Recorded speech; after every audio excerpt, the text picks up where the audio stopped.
House wife हूँ और मेरा सवाल ये है कि एक औरत तकरीबन 30-32 साल किसी एक आदमी के साथ ज़िंदगी बसर करती है, उसके साथ वो छोटे से छोटी चीज़ को महसूस करती है, घर बनाती है, सब करती है, और उसके बाद अगर वो शौहर छोड़कर किसी और औरत की तरफ इन्वॉल्व होता है तो क्या ये कानून नहीं बनना चाहिए कि उसको बंद गली में छोड़ने के बजाय, उसके बच्चों को जहनी मरीज़ बनाने के बजाय उसको भी सर की छत दी जाए? क्योंकि ये ज़रूरी नहीं है कि हर औरत दूसरी मर्द की तरफ जाना चाहे, और वो अपने बच्चों के साथ रहना चाहती है, जबकि मर्द उससे बच्चे भी छीनना चाहता है, उसे बदनाम भी करना चाहता है और कोर्ट कचहरी के धक्के भी खिलवाना चाहता है। जबकि मैं खुद देखती हूँ कि कोर्ट कचहरी में ऐसी ख़वातीन का ढेर लगा हुआ है जिन्हें इंसाफ नहीं मिलता, जो अपने माँ बाप के जी शुक्रिया जी, थैंक यू। इनका सवाल था कि एक औरत अपने शौहर के साथ रहती है 32 साल और बच्चों की देखभाल करती है, फिर कुछ साल बाद वो छोड़ के दूसरे से बीवी से शादी करता है, तो उसका फ़र्ज नहीं होता है कि वो बच्चों को देखे। ये तो इस्लाम में हक है कि अगर तलाक हो जाता है, तलाक क्यों, उसके ऊपर बहस नहीं करता हूँ, किसी गलती, बीवी की गलती थी या शौहर की गलती थी। बीवी बोलेंगे शौहर की गलती है, शौहर बोलेंगे बीवी की गलती है। कभी मिला ही नहीं जिसने बोला मेरी गलती है। कुछ लोग मिलते, बहुत कम लोग। तो जब तलाक होता है तो हर कोई दूसरे को कोसता है। लेकिन आपने कहा कि बच्चे छूट जाते, बच्चों को कोई देखभाल करता नहीं। इस्लाम के अंदर तलाक के बाद भी बच्चों को देखभाल करने का फ़र्ज है शौहर का, जब तक वो बच्चे बालिग नहीं बनते।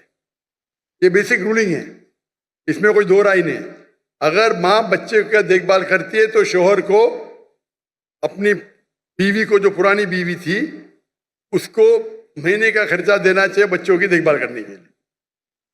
ये कॉमन है, इसमें कोई दो राय नहीं है। तो इसके लिए आपको लीगल सिस्टम इस्लाम में, इसमें इसकी पूरी तफसील है।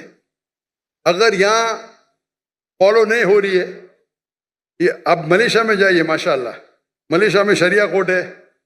इसलिए 15 ममालिक से जब मुझे ऑफर आया था, पहले तो मैं घूमने आता था, तकरीर करता तो पता ही नहीं, तहकीक की पूरी। मलेशिया में भरे 63% मुस्लिम थे, लेकिन वहाँ का कानून, इस्लामिक कानून माशाल्लाह, फेडरल कोर्ट भी है, इस्लामिक कोर्ट भी है।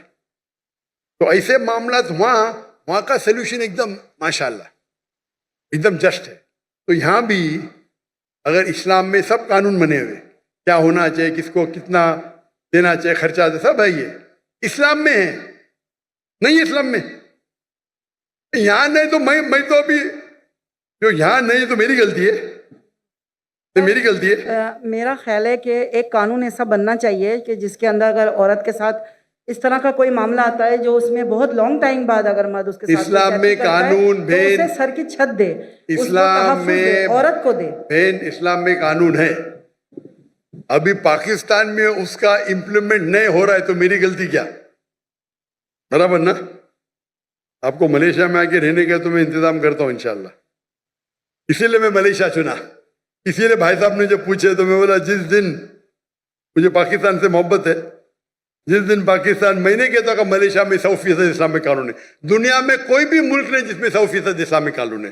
किसमें कम है, किसमें ज्यादा है, किसमें इकोनॉमिक्स है, किसमें ये है, मुख्तलिफ है। लेकिन ओवरऑल देखेंगे तो मलेशिया का जो मयार है overall is best in the full world according to me. ये मेरी तहकीक है। इसीलिए इज्जत करने के बाद माशाअल्लाह मैं वहाँ गया। तो आपको क्या करना चाहिए? माशाअल्लाह इतने बड़े बड़े उलमा हैं, आलिम हैं, तो कहना चाहिए, होना चाहिए शरिया कोर्ट यहाँ।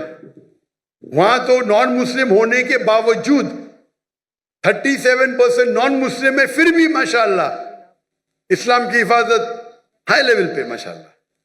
तो आपको जो यहाँ के उलमा हैं उनसे बात करना चाहिए, आप समझे ना, उनसे बात करना चाहिए। इस्लाम में माशाअल्लाह, Islam has the solution for all the problem of humanity. Islam में सारे मुश्किलात की हल है।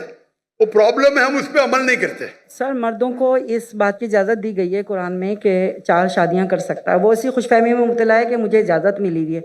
वो औरत के साथ हर तरह का मज़ालिम ढाने को तैयार है, उसका हक मारने को तैयार है, और उसके हक के लिए ना यहाँ कानून कुछ करता है, ना कोई लॉ बनाता है। बस औरत जूतियाँ रगड़ती है कोर्ट कचहरी में, या फिर वो अपने माँ बाप के घर में जाके उनको जहनी मरीज़ बनाती है, या بس اس طرح کا معاملہ ہے کہ میں چاہتی ہوں کہ اگر گورنر ہاؤس میں گورنر صاحب اور آپ مل کے کوئی ایک ایسا قانون بنا دے جس میں مرد کبھی عورت کی پھر حق تلفی نہ کر سکے، کیونکہ قرآن کو تو لوگوں نے پس پشت رکھ دیا ہے، کوئی نہیں سننا چاہتا عورت کی فریاد کو کہ عورت کہاں جا کے کھڑی ہو جاتی ہے اپنے چھوٹے یا جوان بچوں کو لے کر کے۔ تو یہ میں آپ سے گزارش کرتی یہ ہوں کوئی بولنا قانون بنائے۔ کوئی نہیں سننا چاہتا ہے، میرے حساب سے ذرا جاستی ہے۔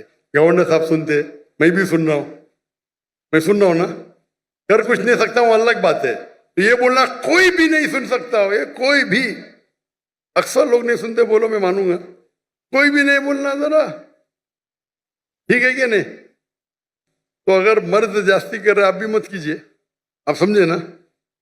تو اس کے لیے لیکن آپ کو ان لوگوں کو اپروچ کرنا ہے، ماشاءاللہ گورنر صاحب ہے اور باقی علماء ہیں، اپروچ کر کے آپ کو اس کا حل نکالنا چاہیے۔ اسلام میں سب قانون ہے ماشاءاللہ، سر میں اسلام میں قانون ہے جی، اور گورنر صاحب سے ملنے کی خواہش بھی رکھتی ہوں، مگر یہاں آنے کے بعد تھوڑا سا پرابلم ہوتی ہے۔ جی گورنر صاحب سے ملنا تھوڑا سا آسان کام نہیں ہے، سچی جو بات ہے۔ ماشاءاللہ گورنر سب لوگ کے ساتھ میں بیٹھے اتنے گھنٹے، ماشاءاللہ اس سے اچھا گورنر تو دیکھا ہی نہیں میں نے، جزاک اللہ۔ جتنا میں 4 دن میں دیکھا اس کے بارے میں بات کر رہا ہوں۔ ماشاءاللہ دیکھو، وہ گیٹ نہیں کھولے تو میں نے ان سے کمپلین کیا تو گیٹ کے اوپر جا کے اور خود جا کے کھولے، خود کھولے۔ مجھے یہاں تقریر کرنے کی پرمیشن نہیں ملی تھی، پتہ آپ کو؟ پاکستان میں مجھے تقریر کرنے کی پرمیشن نہیں دے رہے تھے۔ وہ گورنر صاحب آئے، اللہ ان کو جزائے خیر دے، کھل کے بول رہا ہوں میں، چاہتے تھے کہ میں 2000 کی مجمع میں زیادہ دوں نہیں، 1000 2000، شرم کی بات ہے نا، انڈیا میں 10 لاکھ، پاکستان میں 2000، ابھی تو کچھ مقابلہ ہے، 50,000 60,000 تو 80,000 ہے ماشاءاللہ، کچھ تو لگتا ہے نا، کچھ تو ناک رہ گئی۔